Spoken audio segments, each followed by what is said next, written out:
اللہ تبارک و تعالی نے قرآن حکیم میں ارشاد فرمایا والذی جاء بالصدق وصدق بہ، فرمایا ایک وہ ذات جو سچ لے کے تشریف لائی اور ایک وہ جنہوں نے اس کی تصدیق کی۔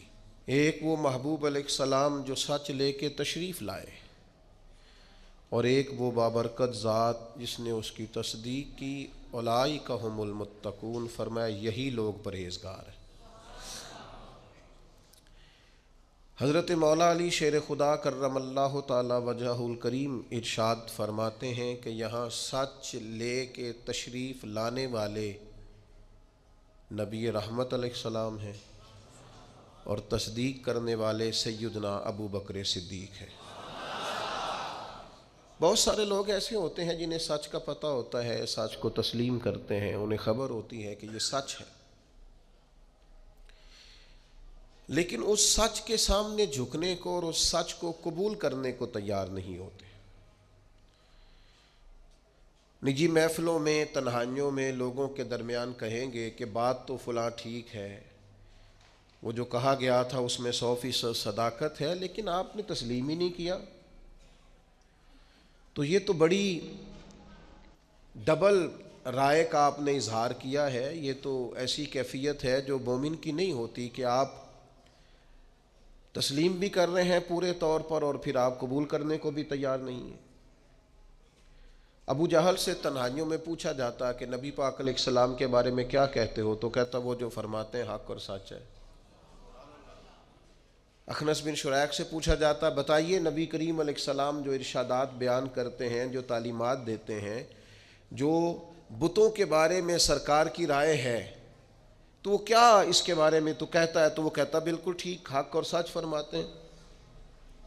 جناب ابو سفیان کو تو اللہ نے توفیق دی، بعد میں مسلمان ہوئے، لیکن ایک زمانے تک وہ میدانوں میں تو آتے رہے، لیکن صحیح بخاری میں موجود ہے جب شاہ روم نے ان سے پوچھا کہ اس محبوب کے بارے میں کیا کہتے ہو جن سے آپ جنگیں لڑنے جاتے ہیں، تو کہا میرے سامنے پیدا ہوئے، میرے سامنے ان کے مقدس بال سفید ہوئے، ان کی منہ سے جو بھی نکلتا ہے حق اور سچ ہی نکلتا ہے، زبان مبارک سے کبھی کوئی کمزور جملہ نہیں نکلا۔ پر سوال یہ ہے کہ جب حق کی سمجھ آ گئی ہے تو مان لیں، یہ سعید روحیں تھوڑی ہوتی ہیں جو اس کو سچ سمجھنے کے بعد قبول بھی کریں۔ سارے مسلمان نہیں کہہ رہے اللہ ماشاء اللہ باجی ہمیں دین کے مطابق چلنا چاہیے، ہماری بقا دین میں ہے، ہماری نجات دین میں ہے، ہمارا سب کچھ دین سے وابستہ ہے، تو آپ عمل کریں، دین کو قبول کریں، اپنی زندگی میں نافذ کریں، روزمرہ کے معاملات کے اندر عملاً دین کو شامل کریں۔ یہ درس اس امت کے امام سیدنا صدیق اکبر نے امت کو دیا ہے کہ جب سمجھ آ گئی ہے نا کہ اللہ کے رسول جو فرماتے ہیں حق اور سچ ہے، تو پھر لوگوں کی طرف نہیں دیکھنا، سوسائٹی کی طرف نہیں دیکھنا، نتیجہ کیا نکلے گا یہ نہیں دیکھنا، پھر جلدی سے آگے بڑھنا ہے اور محبوب کے قدموں میں پہنچ کر حق اور سچ کو قبول کرنا ہے۔ پھر آپ چھوڑ دیں، پھر سچ جو اطمینان دیتا ہے نا، سچ وہ وعدے معاہدے اطمینان نہیں دیتے کہ کر لوں گا، ہو جائے گا، دعا کرے انشاءاللہ بس رمضان کے بعد، یہ چیزیں وہ نہیں صلاح دیتی۔ جب آپ کو سمجھ آ گئی اسے قبول کریں۔ یہ درس سیدنا صدیق اکبر کا ہے۔ یہ آیت کے بارے میں ایک قول علماء نے یہ لکھا ہے کہ یہ واقعہ معراج کے موقع پر نازل ہوئی تھی۔ کچھ لوگ اکثر یہ کہتے ہیں فلاں بات بیان نہ کریں، لوگوں کی سمجھ میں نہیں آتی تو لوگ اعتراض کرتے ہیں۔ جناب آصف بن برقیہ آنکھ جھپکنے سے پہلے ملکہ بلقیس کا تخت لے آئے تھے، نبی نہیں تھے، ولی تھے۔ سمجھ میں آتا ہے؟ ہو سکتا ہے، وہ کہیں ہو سکتا نہیں، ہو چکا ہے، یہ ہوا ہے، قرآن کہتا ہے یہ ہوا ہے۔ تو اب لوگوں کی اگر سمجھ میں نہ آئے، کوئی بندہ کھڑا ہو کے کہے جناب آج لا کے دکھائیں پھر مانتا ہوں، اب کو بندہ آپ ایسا دکھائیں جو تخت لے کے آئے تو پھر میں مانتا ہوں، تو اسے کافر کہا جائے گا۔ کیوں؟ اس لیے کہ قرآن نے جسے بیان کیا تو کیسے انکار کر رہا ہے؟ پر لوگوں کی سمجھ میں آتا، تو اب جو لوگوں کی سمجھ میں نہیں آتا اسے بیان ہی نہ کریں۔ سب سے زیادہ ادراک رکھتے ہیں نبی کریم علیہ السلام اس بات کا کہ یہ بات سمجھ میں آئے گی اور یہ سمجھ میں انسانی نفسیات کے سب سے بڑے ماہر نبی رحمت علیہ السلام ہے. حضور سے زیادہ انسانی نفسیات کا ماہر کوئی نہیں. حضور معراج پہ گئے, واپس آ کر نبی پاک صلی اللہ تعالی علیہ وسلم نے واقعہ معراج کو بیان کیا, اور وہ جو واقعہ معراج جو نص قطعی ہے جسے قرآن نے بیان کیا ہے, لیلم من المسجد الحرام الی المسجد الاقصی, رات کے تھوڑے سے حصے میں مسجد حرام سے لے کر مسجد اقصی تک. اب وہ ہفتوں اور مہینوں کا سفر ہے, اب اس کو آپ کہیں صرف مسجد حرام سے مسجد اقصی, باقی معراج نہیں, وہ بھی لوگوں کی سمجھ میں نہیں آ رہا تھا. امام حاکم نے صحیح روایت نقل کی ہے, سیدہ عائشہ صدیقہ رضی اللہ تعالیٰ عنہ فرماتی ہیں جب حضور نے واقعہ معراج بیان کیا ہے نا, تو بہت سارے ایسے لوگ تھے جو کلمہ پڑھتے تھے, مسلمان ہو چکے تھے, لیکن حضور کا واقعہ معراج سن کر مرتد ہو گئے. انہوں نے کہا ہماری سمجھ میں نہیں آتا. ایک ہے حضور کو ماننا, ایک ہے نبی پاک کی ساری شانوں سمیت مدینے والے کو ماننا. میں لعنت ڈالتا ہوں فرقہ واریت پر اور فرقہ وارانہ سوچ پر, لیکن اللہ کے گھر میں مسجد میں بیٹھ کر انشراح صدر سے کہتا ہوں نبی پاک کو حضور کی شانوں سمیت صرف اہل سنت و جماعت مانتے ہیں. انشراح صدر سے کہتا ہوں شانوں سمیت, اور اتنا تگڑا مانتے ہیں کہ میں وہ سنی ہوں جمیل قادری مرنے کے بعد میرا لاشا بھی کہے گا صلاۃ و سلام. یہ سمجھ لیں آپ بات, یہ کیا بات ہوئی؟ او مننا بھی کادا مننا ہے, کدے مان لے آتے کدے منے ہی نہ. یہ کیا فلسفہ ہوا بھائی؟ کلمہ پڑھتے ہیں, کلمہ پڑھنے کے باوجود کہنے لگے معراج سمجھ میں. صدیق کی سوچ بتاؤں, ان لوگوں میں سے, یہ سیدہ عائشہ بیان کر رہی ہیں, امام حاکم نے اس کو لکھا ہے صحیح روایت, ان لوگوں میں سے کسی نے جا کے حضرت صدیق اکبر سے کہا کہ وہ جو سرکار فرماتے ہیں میں مسجد حرام سے مسجد اقصی تک گیا ہوں, تو آپ اسے تسلیم کرتے ہیں, اس کی تصدیق کرتے ہیں؟ تو حضرت ابو بکر صدیق فرمانے لگے یہ تو اتنی سی بات ہے, میں تو اس سے بڑی بڑی باتوں کی تصدیق کرتا ہوں. اور کوئی رے فلک تے یار گیا, کوئی جا سدراتے ہار گیا, ایک کالیاں زلفاں والا سی جڑا لنگر شاہ تو بھی پار گیا. یہ اتنی سی بات؟ محبوب تو جو کہہ دیں, جو فرما دیں, سانو قید سجن دا گہنا ہے, او جنج رکھے ایسا اونج رہنا ہے. یہ فلسفہ حیات ہے بندہ مومن کا. امتی کا حق ہے کہ جو حضور فرما دے, جس وقت فرما دے, جس تناظر میں فرما دے, وہ صدق کے دل سے اسے لوگوں کی سمجھ میں نہیں آتا. اور جناب یہ سمجھ شریف کا قصور ہے, یہ سمجھ شریف مختصر ہے, اس لیے سمجھ میں نہیں آتا. لوگوں کی سمجھ میں بڑی چیزیں نہیں آتی. اب کیا وہ چیزیں چھوڑ دی جائیں گی؟ اکبر الہآبادی کہتے ہیں میرا تو رب کے بارے میں بھی یہ عقیدہ ہے کہ تو دل میں تو آتا ہے دماغ میں نہیں آتا. میں جان گیا میرے مولا تیری پہچان یہی ہے. اگر کوئی تیرا احاطہ کرنا چاہے تو کر سکتا, دماغ تیرا احاطہ کر سکتا, آنکھیں احاطہ کر سکتی, لیکن دل مانتا ہے کہ اس کائنات کا خالق بھی ہے, مالک بھی ہے. ایمان ہے, عقیدہ ہے. اس لیے تصدیق اور روحانی طور پر نبی پاک صلی اللہ علیہ وسلم کے قریب رہنا اور غلامی کرنا اور پورا ماننا اور وارفتگی سے ماننا اور شوق سے ماننا, اور ماننا تو پھر سارا کچھ باندھ باندھ کے ہاتھ پیر اپنے آپ کو حضور کے قدموں میں رکھ دینا, یہ صدیق کی سوچ ہے. یہ حضرت ابو بکر صدیق کا کمال ہے. آپ دیکھیں نا حضور نے اس بات, یہ دو روایتیں آپ نے بھولنی نہیں, یاد رکھیں گے انشاءاللہ. حضرت ابو بکر صدیق کے بارے میں یہ دو روایتیں, اس کو بھولنا نہیں آپ نے. قربان جاؤں, نبی پاک علیہ السلام نے فرمایا میں نے جس کے سامنے بھی دین پیش کیا اس نے تردد کیا, دلیل مانگی. محبوب کو دلیل کی کمی تو نہیں, حضور تو خود سراپا دلیل ہے. یا ایھا الناس قد جاءکم برہان من ربکم, اے لوگو یہ نبی پاک تمہارے پاس اللہ کی برہان ہے, یہ دلیل بن کے آئے. سرکار کو دلیل کی کوئی پریشانی نہیں ہے. جس کے سامنے دین پیش کیا اس نے دلیل مانگی. اور دوسری طرف حال یہ ہے کہ حضرت عبداللہ ابن حذافہ فرماتے ہیں سرکار کوئی معجزہ نہ بھی دکھاتے تو چہرہ ہی ایسا تھا, لوگوں نے دیکھتے جانا تھا, کلمہ پڑھتے جانا تھا. کریم فرماتے ہیں جس کے سامنے بھی دین پیش کیا اس نے دلیل مانگی, یہ میرے ابو بکر صدیق ہیں، میں نے دین پیش کیا ہے، دلیل مانگی کوئی نہیں، فوراً ہی کلمہ پڑھ کے مسلمان ہو گئے، فوراً۔ یہ وہ چیز ہے جسے حضور نے بطور اعزاز کے بیان کیا، ان کی خصوصیت کے طور پر بیان کیا، فوراً مسلمان ہو گئے۔ آج تردد ہے، بے چینی ہے، انتشار ہے، وسوسوں کے غلبے، لوگ فکری پریشانی کا شکار ہے، ذہنی تناؤ کا شکار ہے۔ کچھ لوگ ایسے ہیں جن کا دل کرتا ہے کوئی ہمیں پکی خبر دے دینا میں ٹھیک ہوں، تو پھر میں ٹھیک ہوں، یار چھوڑ تو نفسیاتی ہو گیا ہے، تو یہ بڑے سارے گواہ چاہیے، بس تیرے اندر سے جو گواہی آتی ہے وہ ٹھیک ہے، تو دیکھ تو کہاں کھڑا ہے۔ ایک یہ روایت میرے کلیجے کو بڑا ٹھنڈا کرتی ہے، اور ایک دوسری روایت ہے،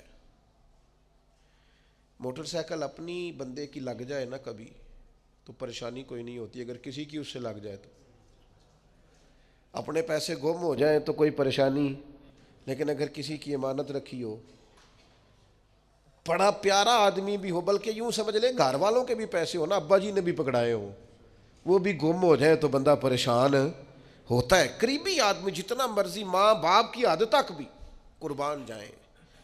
کیسے ان لفظوں کو بیان کروں، اتنی اپنائیت، اتنی گہرائی، میں قربان جاؤں اس شان غلامی پر کہ غلام ناز کریں گے ساری زندگی آقا کے اس فرمان پر۔ حضور فرمانے لگے مجھے اتنا نفع کسی کے مال نے نہیں دیا جتنا ابو بکر صدیق کے مال نے دیا، اور دوسرے مقام پہ فرمایا میرے پاس جس کے بھی پیسے آئے میں نے امانت سمجھ کے خرچ کیے، فرمایا جب ابو بکر صدیق کے آئے ہیں میں نے اپنے سمجھ کے خرچ کیے۔ قربان جاؤں، کیا انداز ہے، کیا غلامی ہے۔ ابو بکر ہماری اولادیں قربان ان رستوں پہ جہاں سے آپ گزرا کرتے تھے، اے صدیق ہمارے ماں باپ قربان ان جذبوں پر جن جذبوں سے آپ نے نبی پاک کی غلامی کی۔ یہ اعتبار کی حد دیکھو، اعتبار کی حد، ایک ہاتھ میں جناب صدیق اکبر کا ہاتھ ہے، ایک میں جناب عمر کا ہاتھ ہے، حضور مسجد نبوی شریف سے برآمد ہو رہے، سامنے کسی نے دیکھا تو وہ مقدر پہ ناز کرنے لگا، کیا مقدر ہے صدیق و فاروق کے، اش کر اٹھا کا حضور قربان جاؤں، اتنا لطف۔ اس ہاتھ میں جناب ابو بکر کا ہاتھ تھاما، اس میں حضرت عمر کا۔ وہ آدمی سخت محو حیرت تھا کہ حضور اتنے بڑے مقدر کہ آپ نے ہاتھ تھام رکھا ہے۔ تو حضور فرمانے لگے تو اتنی بات پہ پریشان اور حیران ہے، تو اتنی بات پہ حیرت زدہ ہے، میں تو جب قیامت کے دن اپنی قبر سے نکلوں گا، مزار پر انوار سے نکلوں گا، تو سیدھے ہاتھ میں ابو بکر کا ہاتھ ہوگا، دوسرے میں عمر کا ہاتھ ہوگا، ہر نظر کانپ اٹھے گی محشر کے دن، اور خوف سے ہر کلیجہ دہل جائے گا، پھر اوڑھ کر کالی کملی وہ آ جائیں گے، سارے محشر کا نقشہ بدل جائے گا۔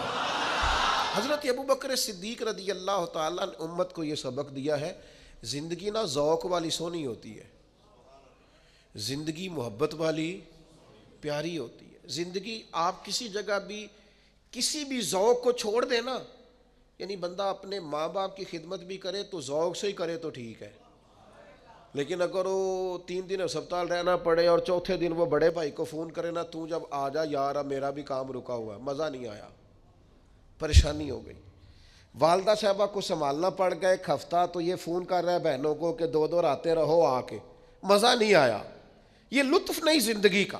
بچوں کی آپ خدمت کی، اپنے بچوں کی، ناراض نہیں ہونا اپنے مجھ سے، دیوانہ سا آدمی ہوں، کسی وقت دیوانگی میں بھی بات کر جاتا ہوں، اپنے بچوں کی خدمت کر کے اپنے بچوں کو پال پوس کے ان کے سامنے بیٹھ کے تقریر کرنا کہ میں تو لیے بڑا اوکھا وقت ویکھیا ہے، تو بھائی آپ ہی ابا جی تھے، آپ نہیں دیکھنا تھا، ایک گوانڈی نہ تے گل ہو نہیں سکتی کہ تو اوکھا وقت ویکھ۔ یہ اپنے بچوں کے سامنے تقریر کرنے کا کوئی مقصد ہے؟ میں آنکھیں ایسی چلو خوگرے حمد سے تھوڑا سا گلا بھی سن لے۔ میں گلی میں کھڑا تھا، اب تو ظاہر ہے عمر کا تقاضا ہو گیا، بچے بڑے ہو گئے، اب تو وہ فرزانگی نہیں رہی، اب تجاہل عارفانہ سے ہم جان چھڑاتے ہیں، کوئی ایسی بات نہیں کرتے۔ ایک دوست گلی میں کھڑا ہو کے ہمیں سنا رہا تھا بات، وہ کہہ رہا تھا ابا جی نو میں حج کرایا ہے، میں کہا تیرے ابا جی سن تو ہی کرانا سی، نہیں اب میرا مطلب ہے یہ کوئی گلی میں بتانے والی بات ہے، یہ الحمدللہ میں حج کرایا، تو میں کہا ٹھیک کیتا ہی، بندا بھی تیرا ہی سی، اب میں کسی پڑوسی نے کرانا تھا ان کو، آج تیرے والد صاحب ہیں تو آج بھی آپ جب ذوق نہیں نہ رکھتے، ذوق، تو نقصان ہو جاتا ہے۔ آپ شاگرد بھی بنے تو ذوق والے، آپ مرید بھی بنے تو ذوق والے، بیٹے بھی بنے تو ذوق والے۔ او مننا کدا مننا ہے، کدے مان لیا تے کدے منے ہی نہ مانے، تو پھر اس کا لطف ہو نا ماننے کا۔ نبی پاک علیہ السلام صلح کرانے تشریف لے گئے، پیچھے نماز کا ٹائم ہو گیا، اقامت ہو گئی، صحابہ کو پتا تھا حضور نہ ہو تو جماعت کا حق کس کا ہے، یہ بخاری مسلم میں موجود ہے۔ جناب ابو بکر صدیق کا بازو پکڑ کے مصلی پہ کھڑا کر دیا، سرکار واپس آ گئے، صف میں آئے تو صحابہ ہاتھوں پہ ہاتھ لگا کے جناب صدیق کو تنبیہ کرنے لگے کہ حضور آ گئے۔ حضرت صدیق اکبر کو جب پتہ چلا کہ حضور آ گئے تو دوران نماز ہی نبی پاک کی تعظیم شروع کر دی، دوران نماز ہی۔ کچھ بیوقوف کہتے ہیں حضور کا خیال آ جائے تو نماز ٹوٹ جاتی ہے، اور میں نے کہا نادانو، جب تک نبی پاک کا خیال نہ آئے نماز ہوتی نہیں۔ بتاؤ نا، یہ حضور کا خیال نہیں السلام علیکہ ایھا النبی، یہ حضور کا خیال نہیں اللہم صلی علی محمد وعلی آل محمد، یہ کس کا خیال ہے؟ کہاں بیٹھ کے لکھتے ہو اور بولتے ہو، سمجھتے ہی نہیں کہ کیا کہہ رہے ہو۔ عین حالت نماز میں حضور کی تعظیم، عین حالت نماز میں ایک قدم پیچھے ہٹایا تو نبی پاک بھی حالت نماز میں کہہ رہے ہیں پڑھاؤ نماز، پر حضرت صدیق اکبر پیچھے ہٹ رہے، حالت نماز پڑھا کے میں تے ول ویکھاں، مینوں کعبہ بھول گیا ہی، بھول گئیاں نی سب صوم صلاتاں، اکو یار دا فکر پہ آئی۔ اگر تو راضی ہو جائے، تو کہہ دے کہ میں راضی ہو گیا، ان نماز پڑھا کے تے ول ویکھاں، کعبہ تے بھول گیا، بھول گئیاں نی سب صوم صلاتاں، مینوں یار دا فکر پہ آئی۔ سرکار کھڑے ہو گئے مصلی امامت پہ، نماز مکمل کی، اور لبوں پہ مسکراہٹ۔ کریم فرمانے لگے جب میں نے کہا تھا جماعت کراؤ تو کرانی چاہیے تھی نا۔ حضرت ایک ہی جملہ حضور نے کہا اور جواب میں ایک ہی جناب صدیق نے کہا، لمبی بات نہیں ہوئی، کہا تھا جب تو جماعت کرانی چاہیے تھی نا۔ عرض کرنے لگے یا رسول اللہ، ابو قحافہ کے بیٹے کی اتنی جرت بھی نہیں کہ آپ کے سامنے کھڑے ہو کے جماعتیں کرائیں، میں ابو قحافہ کا پتر ہوں، آپ کے سامنے امام بنوں؟ میں سمجھتا ہوں یہ میرے لیے ٹھیک نہیں۔ دوستو، شوق ہو، ذرا ذوق ہو، ذرا وارفتگی ہو، ذرا درد ہو، ذرا کیف ہو۔ نلائق بیٹا ہے، نلائق بیٹا جس کا باپ اسے کھول کے کام نہیں بتاتا، لائق بیٹا ہے جس کا باپ فوراً کہے پتر فلاں کر کیا، لائق بیٹا ہے۔ نالائق شاگرد ہے جس کا استاد اسے کام کوئی نہیں بتاتا، نالائق ہے۔ اور جس کے استاد اور مرشد جم فون اسی کو کرے نا، اے بھی تو کرنا ہے تے، اے بھی تو کرنا ہے تے، یہ غلامی، یہ ذمہ داری، یہ ناز ہوتا ہے۔ بھائیو، ہمیں سمجھنا چاہیے دین میں جب تک ذوق نہیں ہوگا، شوق نہیں ہوگا، وارفتگی نہیں ہوگی۔ میں حرم شریف تھا، ایک صاحب مجھ سے کہنے لگے آپ کیا فرماتے ہیں، زیادہ عمرے کیے جائیں کہ زیادہ غریبوں کو دیا جائے؟ میں نے کہا آپ کا دل کیا کہتا ہے؟ کہتا زیادہ غریبوں کو دیا جائے۔ میں نے کہا ٹھیک ہے، آپ غریبوں کو زیادہ دیں، نفلی عمرہ نہ کریں۔ تو مجھے کہنے لگے آپ نے اپنے بارے میں کچھ نہیں بتایا۔ میں نے کہا میری رائے یہ ہے کہ غریبوں کو بھی دب کے دیا جائے اور حضور کی حاضری بھی بار بار دی جائے۔ میری رائے تو یہ ہے، اس لیے کہ کچھ لوگ ایسے ہیں جو رہ نہیں سکتے، ان کی مجبوری ہے، پیار جو ہو گیا ہے، ان کی کیفیات کا رنگ۔ کہنے لگے یہ دو فتوے کس طرح ہوتے ہیں؟ میں نے کہا ہوتے ہیں، دو فتوے ہوتے ہیں۔ حضرت ابی بن کعب نے کہا یا رسول اللہ سارا مال اللہ کے راستے میں دینا ہے؟ فرمایا نہ بھائی، تیسرا حصہ، سارا نہیں لینا، تیرے بچے بعد میں پریشان ہوں گے۔ حضرت ابو لبابہ نے کہا یا رسول اللہ سارا دینا ہے؟ فرمایا نہ بھائی، تیرے بچے بعد میں پریشان ہوں گے۔ حضرت سعد بن ابی وقاص نے کہا سارا اللہ کے راستے میں دینا ہے؟ فرمایا نہ بھائی، ان کے لیے فتویٰ اور ہے۔ ابو بکر صدیق سارا ہی لے آئے، فرمایا تو لے آ، تیری خیر ہے، تیرا سارا ہی قبول ہے، تیرے لیے کوئی مسئلہ نہیں ہے۔ میں کیسے آپ کو بتاؤں کہ اولاد بزدل کر دیتی ہے، اپنے لیے انسان اتنا پریشان نہیں ہوتا جتنا بچوں کے لیے ہوتا ہے۔ جوان بیٹیاں تھیں جناب صدیق اکبر کے گھر میں، لیکن سارا مال ہجرت کی رات لے گئے۔ حضرت اسماء بنت ابی بکر سردار کی بیٹی، لیکن ابو جہل نے آ کے پوچھا کہاں لے گئے ہیں نبی پاک کو تیرے والد؟ جناب اسماء کہتی ہیں اس سختی کے ساتھ مجھ سے پیش آیا کہ میرے رخسار پہ تھپڑ بھی مارا۔ کس کے لیے؟ حضور کی بارگاہ کے لیے۔ مسلمان دین پر عمل کرتا ہے تو اس کے اندر وہ کیفیات نہیں، وہ جذبات نہیں۔ علامہ اقبال کہتے ہیں بجھی عشق کی آگ اندھیر ہے، اب یہ مسلمان نہیں، یہ خاک کا ڈھیر ہے۔ اب تو یہ خاک کا ڈھیر ہے، کوئی بھی ہوا چلائے گا، پنکھا چلائے گا، یہ اڑ جائے گا۔ وہ جو عشق کے ساتھ حضور کے لیے رکے ہوئے تھے وہ پہاڑ تھے اصل۔ ہم نے وہ ذوق نہیں سمجھا۔ اور پھر ایک اور بات بھی آپ کو عرض کروں، ایک ہے شریعت کا حکم، ایک ہے اللہ رسول کا حکم، اور ایک ہے رب رسول کی مرضی۔ زیادہ مشکل بات نہیں ہے، بس سمجھنے کی کوشش کرنا۔ ایک ہوتا ہے حکم اور ایک ہوتی ہے، فرمایا طلاق دینا گزارا نہ ہو تو اجازت ہے، پر یہ مرضی تو نہیں نہ طلاقیں ہوں۔ کسی نے کسی کو مارا تو مشیت الہی یہ ہے کہ بندہ مر جائے گا، پر اللہ کی رضا تو نہیں کوئی کسی کو مارے۔ مشیت، شریعت، حکم اور ہے اور مرضی اور ہے۔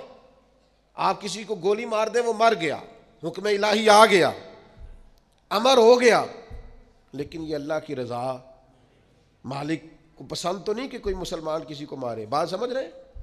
وہ کہتے جی میں نا حضرت صاحب نو استاد صاحب نو پوچھ کے چھٹی لے کے آیا، او بھائی تو چھٹی منگی سی تینوں دے چھڑی، ورنہ مرضی تو دیکھ بھلا، ان کی مرضی تھی کہ تو جائے۔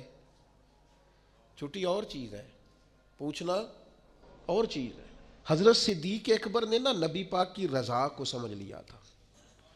سونا راضی کس بات میں، حضور کی کیفیات کیا ہے۔ نبی پاک نے بس چاہا تھا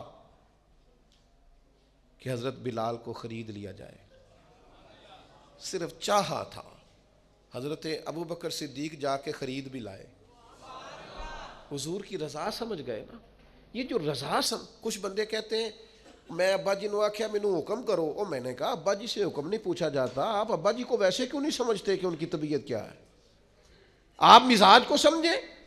حضور نے فرمایا باپ کی رضا میں رب کی رضا ہے، آپ اس کیفیت کو سمجھیں، اس گہرائی میں اتریں، والد آپ کے کیا چاہتے ہیں اس کے مطابق آپ عمل کریں۔ یہ کیا بات ہوئی کہ میں پوچھوں گا میرے لیے کوئی حکم ہوا تو دسیا جی، ایک ہی گل ہوئی جی۔ آپ کو کیسے یہ پوچھنا پڑا کہ حکم ہوا تو بتانا؟ آپ کو پتا ہونا چاہیے تھا، آپ کو قبل اس کے علم ہونا چاہیے تھا، لیکن آپ کہہ رہے ہیں کہ اگر کوئی حکم ہوا، کوئی بات ہوئی تو پھر مجھے بتائیے گا۔ یہ انداز درست نہیں ہے۔ پوری مرضی، پوری شناسائی، پوری کیفیات اس کو سمجھنا چاہیے۔ نبی پاک علیہ الصلوۃ والسلام نے خطبہ ارشاد فرمایا، حضور فرمانے لگے اللہ نے اپنے ایک بندے کو اختیار دیا ہے، چاہے تو دنیا میں رہے اور چاہے تو اللہ کے حضور حاضر ہو جائے، یہ اللہ نے اسے اختیار دیا ہے۔ صحابہ کرام علیہم رضوان فرماتے ہیں کہ ہم سارے کے سارے پریشان تھے اور ڈھونڈ رہے تھے اور ٹٹول رہے تھے کہ سرکار کیا فرما رہے ہیں، لیکن فرماتے ہیں جناب صدیق اکبر کی آنکھوں میں آنسو آ گئے اور وہ آنسو بہانے لگے، رونے لگے۔ فرماتے ہیں ہم سارے پریشان تھے کہ یہ کیا انداز ہے، سرکار نے کیا بیان فرمایا ہے، اور اگر حضور نے بیان بھی فرمایا تو حضرت صدیق اکبر کی آنکھوں میں آنسو، اس کا کیا معنی ہے؟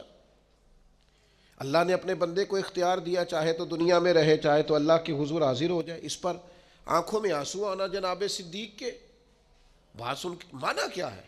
فرماتے ہیں کوئی وہاں تک نہیں پہنچ رہا تھا جہاں جناب صدیق اکبر پہنچ گئے۔ فوراً سرکار کے جانے کے بعد جب سوال کیا کہ یہ آپ کیوں روئے، تو فرمایا تمہیں سمجھ نہیں آئی، حضور جس بندے کی بات کر رہے تھے وہ اپنی بات کر رہے تھے، اللہ نے مجھے اختیار دیا۔ آپ رضا کو سمجھیں، شریعت کی رضا کیا؟ آپ یہ مت سمجھیں کہ میں نے جی اجازت لے لی ہے، مجھے جی حکم مل گیا تھا، میں جی بات سمجھ گیا ہوں۔ آپ رضا کیوں نہیں سمجھ رہے دین کی؟ دین کی جو اصل مرضی اور منشا ہے اس منشا کو سمجھا جائے۔ بہت سارے لوگ ایسے جنہیں بہت ساری باتوں کا پتہ ہوتا ہے، چشم پوشی کا مظاہرہ کرتے ہیں، جان بوجھ کر بھولے پن کا مظاہرہ کرتے ہیں، پورے شعوری طور پر ذہنی طور پر بلند فکر ہوتے ہیں، لیکن جان بوجھ کر وہ کمزوری کا مظاہرہ کرتے ہیں۔ حضرت صدیق اکبر رضی اللہ تعالیٰ عنہ نے یہ غلامی کی، وہ ذرا وارفتگی والی کی۔ آپ کوئی کام بھی کریں نہ ذوق کے بغیر کریں تو وہ کام بندے کو تھکا دیتا ہے، پریشان کر دیتا ہے، لیکن اگر آپ وہی کام ذرا شوق سے کر لیں نا۔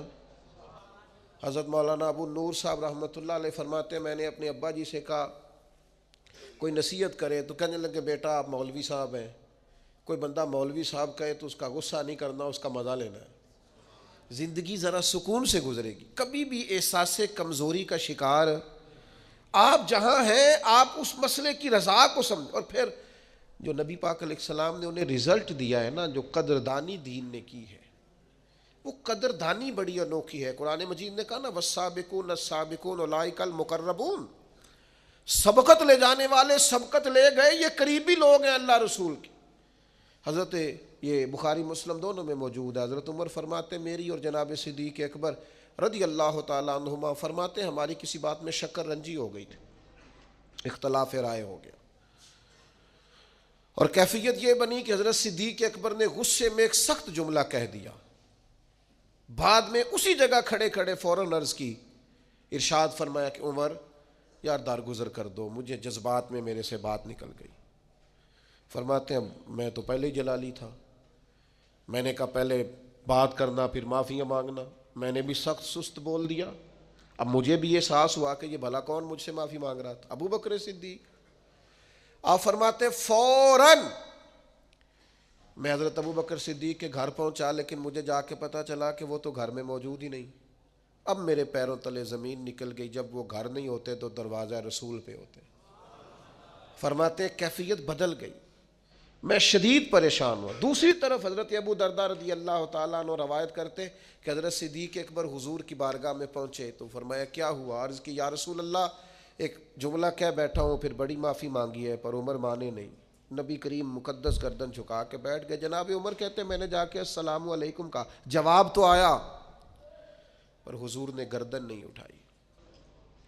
فرماتے میں پورا ڈرا، دیر تک سوچتا رہا یہ کوئی بات کرے، سرکار کچھ کہیں گے تو میں معافی مانگوں گا، لیکن فرماتے ہیں نبی پاک صلی اللہ تعالیٰ علیہ وآلہ وسلم نے کوئی بات ہی نہیں کی۔ اب میں نے ہی بات چھیڑی، میں نے کہا یا رسول اللہ مجھ سے غلطی ہو گئی، اگر جناب صدیق اکبر نے مجھ سے کہا تھا تو مجھے معاف کر دینا چاہیے تھا۔ فرماتے اب سرکار کا چہرہ نور اٹھا اور میں نے حضور کے مقدس جملوں میں جلال دیکھا۔ فرمایا عمر تمہیں پتہ ہے تمہاری قوم نے میری تکذیب کی اور ابو بکر نے میری تصدیق کی۔ فرمایا تمہیں خبر ہے اس بات کی کہ ہر شخص نے مجھ سے ہر چیز کو روکا اور جناب صدیق اکبر نے میرے لیے قربانیاں دی۔ حضرت سیدنا عمر فاروق فرماتے ہیں نبی پاک علیہ السلام نے 3 دفعہ فرمایا کیا تم میری خاطر ابو بکر کو چھوڑ نہیں سکتے تھے؟ میری خاطر، اللہ کرے آپ کو سمجھ آئے بات کی، کیا میری خاطر ابو بکر کو چھوڑ نہیں سکتے تھے؟ گویا حضور فرما رہے ہیں جو جناب صدیق اکبر کی طرف دیکھے تو میری نسبت کی اینک لگا کے دیکھے، اس کا جو میرے ساتھ تعلق ہے اس تعلق کی بنیاد پر دیکھے۔ مسلمانوں کے اندر جب سے بحثیں بہت ہونے لگی ہیں نا، فکری انتشار بڑھ گیا ہے، روز ایک نئی بے یقینی جنم لیتی ہے، روز، چونکہ ہم تبصروں والے ملک میں رہتے ہیں، اگر کوئی ملک تبصروں سے ٹھیک ہوتا تو سب سے پہلے ہمارا ملک ٹھیک ہونا تھا۔ ہم تبصروں والے ملک میں رہتے ہیں، اتنی گفتگو نشستن گفتن برخاستن، اور پھر حال یہ ہر بندے کے پاس اندر کی خبر ہے، سب کے پاس موبائل ہے تو سارے ہی صحافی ہیں، آپ جس سے بھی ملیں گے 2-4 اندر کی خبریں اس کے پاس ضرور ہوں گی۔ تو حضرت صدیق اکبر رضی اللہ تعالیٰ عنہ کی شخصیت بتاتی ہے کہ دین بحث کرنے نہیں آیا، غلامی کرنے آیا۔ شریعت کے ہر فرمان پر جب آپ نے مان جو لیا، یہ بحث، یہ تکرار، یہ سیکھنا، یہ کلمہ پڑھنے سے پہلے کی بات ہے، جب آپ نے تسلیم کر لیا پھر صرف غلامی کریں گے، اور ذوق سے کریں گے، اور شوق سے کریں گے، اور توانائی سے کریں گے۔